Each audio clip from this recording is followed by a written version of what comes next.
Hello, എല്ലാവരെയും wellness വേ മീഡിയയിലേക്ക് സ്വാഗതം ചെയ്യുന്നു. ഇന്ന് നമ്മൾ അനുഭവിക്കുന്ന അല്ലെങ്കിൽ നമ്മളെ അലട്ടുന്ന ഏറ്റവും വലിയ പ്രശ്നങ്ങളിൽ ഒന്നാണ് ജീവിതശൈലി രോഗങ്ങൾ.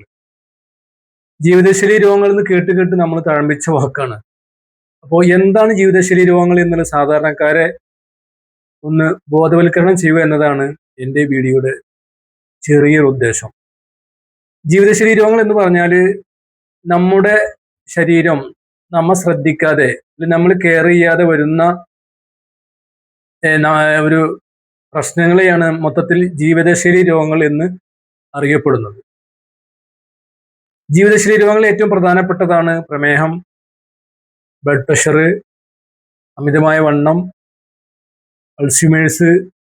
ഇത്തരത്തിലുള്ള അസുഖങ്ങളെയാണ് ജീവിതശൈലി രോഗങ്ങൾ എന്ന പേരിൽ അറിയപ്പെടുന്നത്. രോഗങ്ങളെ നമുക്ക് രണ്ടു തരത്തിൽ കാണാൻ പറ്റും. ഒന്ന്, വാക്സിനേഷൻ ഉള്ള, സർജറി ഉള്ള വേറെ പല അസുഖങ്ങളുണ്ട്. വാക്സിനേഷൻ കൊടുത്തുകൊണ്ടും സർജറി കൊണ്ടും ഒക്കെ മാറ്റാവുന്നത്. പക്ഷെ സാധാരണക്കാര് അകപ്പെട്ട ഒരു വലിയൊരു പ്രശ്നമാണ് ജീവിതശൈലി രോഗങ്ങൾ, അഥവാ ഞാൻ ഈ പറഞ്ഞ ഗണത്തിൽപ്പെടുന്ന അസുഖങ്ങൾ. അതിൽ പ്രധാനപ്പെട്ട ഒരു വില്ലനാണ് പ്രമേഹം, ഡയബറ്റിക്. ഇന്ത്യയിൽ ഡയബറ്റിക്കിന്റെ തലസ്ഥാനം വേണമെങ്കിൽ എന്ന് കേരളത്തെ നമുക്ക് പറയാൻ പറ്റും. 80 ലക്ഷം ആൾക്കാർ പ്രമേഹം കൊണ്ട് പ്രയാസപ്പെടുന്നുണ്ട്. ഓരോ വീട്ടിലും 2-3 പേര് പ്രമേഹ രോഗികളാണ് ആകുന്നു.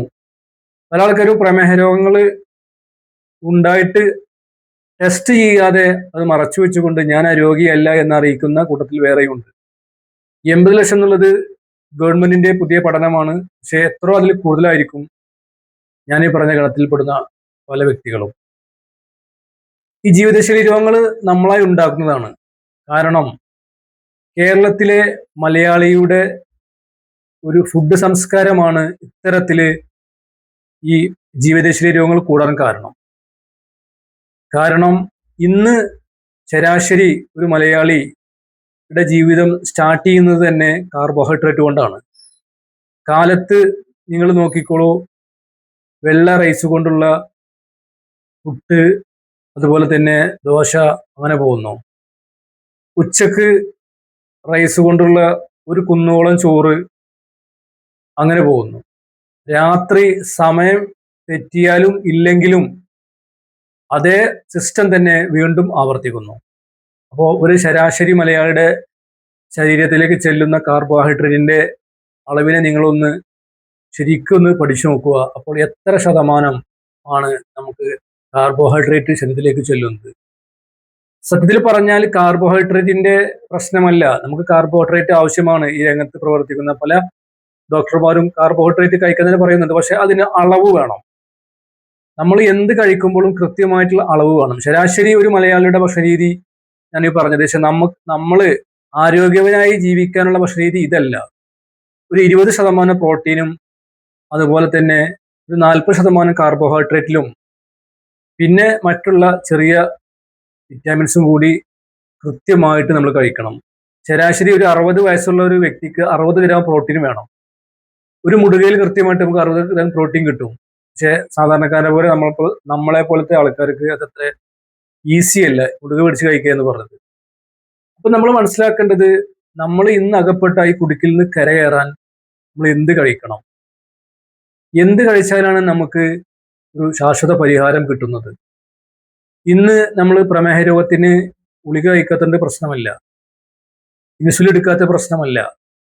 ഇതെല്ലാം എടുത്താലും നമ്മുടെ അമിതമായിട്ടുള്ള മരുന്ന് വീണ്ടും വീണ്ടും തിന്നുകൊണ്ട് വീണ്ടും വീണ്ടും രോഗികളാവുന്ന അവസ്ഥയാണ് കാണുന്നത്. ഇന്ത്യയിൽ ഏറ്റവും അധികം ഡയബറ്റിക്കിന്റെ മരുന്ന് ചിലവാകുന്നത് കേരളത്തിലാണ്. പറഞ്ഞാൽ നിങ്ങൾക്ക് എങ്ങനെ മനസ്സിലാവുമെന്ന് എനിക്ക് മനസ്സിലാവുന്നില്ല. കാരണം ഒരു മെഡിക്കൽ ഷോപ്പിന്റെ മുകളിൽ നിങ്ങൾ പോയി നോക്കൂ, ഏറ്റവും വിറ്റ് പോകുന്ന മരുന്ന് അവർ തന്നെ പറയുന്നത് ഡയബറ്റിക്കിന്റെ മരുന്നുകളാണ്. അപ്പൊ നമ്മൾ ഇങ്ങനെ ജീവിച്ചാൽ മതിയോ? ഇതിനൊരു മാറ്റം വേണ്ട നമുക്ക്. അവിടെയാണ് നമ്മൾ മനസ്സിലാക്കേണ്ടത്, നമ്മൾ ഇങ്ങനെ പോവുകയാണെങ്കിൽ വലിയൊരു പ്രശ്നത്തിലേക്കാണ് പോകുന്നത്. 80 ലക്ഷം എന്നുള്ളത് അടുത്ത വർഷം 1 കോടിയിലേക്ക് എത്തും. അപ്പൊ നമ്മൾ മനസ്സിലാക്കേണ്ടത്, നമ്മൾ കഴിക്കുന്ന ഭക്ഷണം ഒന്ന് ചേഞ്ച് ചെയ്യുക. അതിനാണ് കാർബോഹൈഡ്രേറ്റിന്റെ അളവ് കുറക്കുക. പിന്നെ എന്ത് കഴിക്കണം? ഒരു പ്രമേഹ രോഗി എന്ത് കഴിക്കണം എന്നാണ് അടുത്ത ചോദ്യം വരുന്നത്. ഇതിന് പരിഹാരമുണ്ടോ? പരിഹാരമുണ്ട്.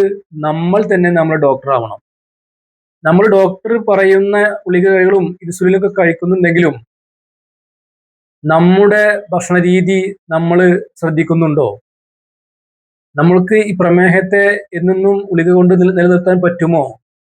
അതുകൊണ്ട് ദൂഷ്യഫലങ്ങൾ ഉണ്ടോ എന്നൊക്കെ ഒരുപാട് ചർച്ചകളൊക്കെ നടക്കുന്നുണ്ട്. സാധാരണക്കാരായ ഞാനടക്കമുള്ള ആൾക്കാർ നമ്മൾ മനസ്സിലാക്കേണ്ടത് നമ്മുടെ രോഗത്തിനുള്ള മരുന്ന് നമ്മളിൽ തന്നെ ഉണ്ട്. നമ്മൾ ഓരോ വ്യക്തികളും അതിന് ഡോക്ടറാവുക എന്ന് പറഞ്ഞാൽ അതിനൊരു ബോധവൽക്കരണം വേണം. അങ്ങനെ ഒരു ബോധവൽക്കരണമാണ് ഞാൻ ഈ വെൽനെസ് വേ എന്ന ചാനലിലൂടെ ഉദ്ദേശിക്കുന്നത്. സാധാരണക്കാർക്ക് മനസ്സിലാവുന്ന രൂപത്തിലുള്ള കാര്യങ്ങളിലേക്കാണ് നമ്മൾ പോകേണ്ടത്. കുറെ ഈ അലോപ്പതി വേർഡുകൾ പറഞ്ഞിട്ടൊന്നും നമ്മുടെ പ്രശ്നങ്ങൾക്ക് ഒരു പരിഹാരം ഉണ്ടാവുകയില്ല. അവിടെയാണ് നമ്മൾ എന്ത് കഴിക്കണം എന്ന് ചിന്തിക്കേണ്ടത്. നിലവിലുള്ള ഭക്ഷണം നമുക്ക് കഴിക്കാം, പക്ഷെ അളവ് കുറക്കുക. നമുക്ക് കാർബോഹൈഡ്രേറ്റ് കുറക്കാം. ഒരു 100% ഉള്ളത് ഒരു 20% കൊണ്ടുവരിക. പിന്നെ നമ്മൾ ഈ ഫുഡ് പ്ലേറ്റ് ശ്രദ്ധിക്കുക. ഇത്ര കൂമ്പാരം കൂടിയുള്ള ഈ ചോറിനെ ഒന്ന് കുറച്ചുകൊണ്ട് അമിതമായി ഉപ്പേരി കൂട്ടുക. ഒറ്റയടിക്ക് സാധാരണക്കാർക്ക് ഒരിക്കലും ഫുഡ് ചേഞ്ച് ചെയ്യുക എന്ന് പറഞ്ഞാൽ അത്ര ഈസി അല്ല. അവിടെയാണ് നമ്മൾ മനസ്സിലാക്കേണ്ടത് നമ്മൾ കഴിക്കുന്ന കാർബോഹൈഡ്രേറ്റിനെ ചുരുക്കിക്കൊണ്ട് പ്രോട്ടീൻസും മിനറൽസും ഒക്കെ നാച്ചുറലായി കിട്ടുന്ന, നമ്മൾ അതിനുവേണ്ടി വില കൊടുത്ത ഫുഡൊന്നും വാങ്ങണ്ട, നമ്മളെ പരിസരത്ത് കിട്ടുന്ന ചെറിയ തരത്തിലുള്ള ഫൈബർ അടങ്ങിയ ഭക്ഷണങ്ങൾ കഴിക്കുക. അതുപോലെ തന്നെ നമ്മൾ ഉറക്കം കൃത്യമാവുക. അതുപോലെ ചെറിയ എക്സസൈസൊക്കെ ചെയ്ത് നമ്മുടെ ശരീരത്തിന്റെ പല കോശങ്ങളിലേക്കും കൃത്യമായിട്ട് ഗ്ലൂക്കോസിനെ കടത്തിവിടുന്ന തരത്തിലുള്ള ഒരു ആരോഗ്യ സംസ്കാരം കൊണ്ടുവരികയാണെങ്കിൽ നമുക്ക് പ്രമേഹത്തിനെ പിടിച്ചെടുക്കാൻ പറ്റും. അപ്പോൾ പ്രീ ഡയബറ്റിക്കുള്ള ആൾക്കാരും ഡയബറ്റിക് വന്ന ആൾക്കാർക്കും ഈ ഒരു സന്ദേശം എത്തുക എന്നതാണ് എൻ്റെ വീഡിയോയുടെ സന്ദേശം. പിന്നെ രണ്ടാമത്, എന്ത് ഭക്ഷണം കഴിക്കണം പ്രമേഹ രോഗി? അവിടെയാണ് നമ്മൾ മനസ്സിലാക്കേണ്ടത് ഇന്ന് അതിനുള്ള ഒരു ഏറ്റവും നല്ലൊരു പരിഹാരമാണ് മില്ലറ്റുകൾ. മില്ലറ്റുകളെ നമ്മൾ പരിചയപ്പെട്ട സമയത്ത് മലയാളിക്ക് ആകെപ്പാടെ അറിയുന്ന മില്ലറ്റ് റാഗി മാത്രമാണ്. ഈ റാഗി എന്ന് പറയുന്നത് മേജർ മില്ലറ്റ് ആണ്. ജീവിതശൈലി രോഗം ഉള്ള വ്യക്തികൾക്ക് വേണ്ടത് പോസിറ്റീവ് മില്ലറ്റുകൾ അഥവാ മെഡിസിൻ മില്ലറ്റുകളാണ് നമ്മൾ കഴിക്കേണ്ടത്. ഇപ്പൊ എന്താണ് മെഡിസിൻ മില്ലറ്റുകൾ? എന്താണ് മെഡിസിൻ മില്ലറ്റിന്റെ പ്രത്യേകതകൾ? മെഡിസിൻ മില്ലറ്റുകൾ എന്ന് പറഞ്ഞാൽ കൂടുതലായിട്ട് പ്രോട്ടീൻസും മിനറൽസും മഗ്നീഷ്യം അടങ്ങിയിട്ടുള്ള മില്ലറ്റുകളെയാണ് പോസിറ്റീവ് മില്ലറ്റുകൾ എന്ന ഗണത്തിൽ പെടുന്നത്. അപ്പൊ എന്തൊക്കെ തരത്തിൽ പോസിറ്റീവ് മില്ലറ്റുകൾ അറിയപ്പെടുന്നത്? പോസിറ്റീവ് മില്ലറ്റുകൾ അറിയപ്പെടുന്നത് ഒന്ന് തിന ഉണ്ട്, രണ്ട് ചാമ, വരക്, കുതിരവാലി, ഇത്തരത്തിലുള്ള മില്ലറ്റുകളെയാണ് പോസിറ്റീവ് മില്ലറ്റുകൾ അഥവാ മെഡിസിൻ മില്ലറ്റുകൾ എന്ന പേരിൽ അറിയപ്പെടുന്നത്. ഈ മില്ലറ്റുകളാണ് നമ്മൾ കഴിക്കേണ്ടത്. ഇത് കൃത്യമായിട്ട് നമ്മൾ ഒരു 2-3 മാസം നമ്മൾ മാറി മാറി ഈ മില്ലറ്റുകൾ, തവിടോട് കൂടിയുള്ള മില്ലറ്റുകൾ നമ്മൾ ഉപയോഗിക്കുകയാണെങ്കിൽ നമുക്ക് കൃത്യമായിട്ട് നമ്മളെ പ്രമേഹത്തിനെ വെറുതി കൊണ്ടുവരാനും നമ്മൾ അനുഭവിക്കുന്ന ജീവിതശൈലി രോഗങ്ങൾക്ക് ഒരു മാറ്റം കൊണ്ടുവരാനും ഈ ചെറുധാന്യങ്ങൾക്ക് കഴിവുണ്ടെന്ന് ലോകം തെളിയിച്ചതാണ്. സൂപ്പർ ഫുഡ് എന്നറിയപ്പെടുന്ന മില്ലറ്റുകൾ, തവിടോട് കൂടിയുള്ള മില്ലറ്റുകൾ നിങ്ങൾ ഇന്ന് കഴിക്കുന്ന ഭക്ഷണത്തിൽ നിന്ന് ഒന്ന് മാറി ചിന്തിച്ച് കഴിക്കുക. നല്ലൊരു മാറ്റം 100% നിങ്ങൾക്ക് ഉണ്ടാകും എന്ന് അനുഭവം സാക്ഷിയാണ്. പല ഡോക്ടർമാരും ഈ പോസിറ്റീവ് മില്ലറ്റുകൾ അഥവാ മെഡിസിൻ മില്ലറ്റുകൾ രോഗികൾക്ക് റെഫർ ചെയ്യുന്നുണ്ട്. ഇത്തരത്തിലുള്ള മില്ലറ്റുകൾ നിങ്ങൾക്ക് ആവശ്യമുണ്ടെങ്കിൽ താഴെ കാണുന്ന നമ്പറിൽ ബന്ധപ്പെടുകയാണെങ്കിൽ നിങ്ങൾ ഓൺലൈൻ വഴി നിങ്ങൾ ഡോർ സ്റ്റെപ്പിൽ എത്തിച്ചേരാനുള്ള സൗകര്യങ്ങൾ ഞങ്ങൾക്കുണ്ട്. കൂടുതൽ അറിയാനും സൂപ്പർ ഫുഡ് അഥവാ മില്ലറ്റുകളെ കുറിച്ച് കൂടുതൽ അറിയാനും താല്പര്യമുള്ളവർക്ക് താഴെ കാണുന്ന നമ്പറിൽ ബന്ധപ്പെടുക. കൂടുതൽ ഈ മില്ലറ്റ് വിശേഷങ്ങളുമായി, ആരോഗ്യ വിശേഷങ്ങളുമായി പുതിയ വീഡിയോ വരുന്നതുവരെ തൽക്കാലം വിട പറയുന്നു. Best of luck.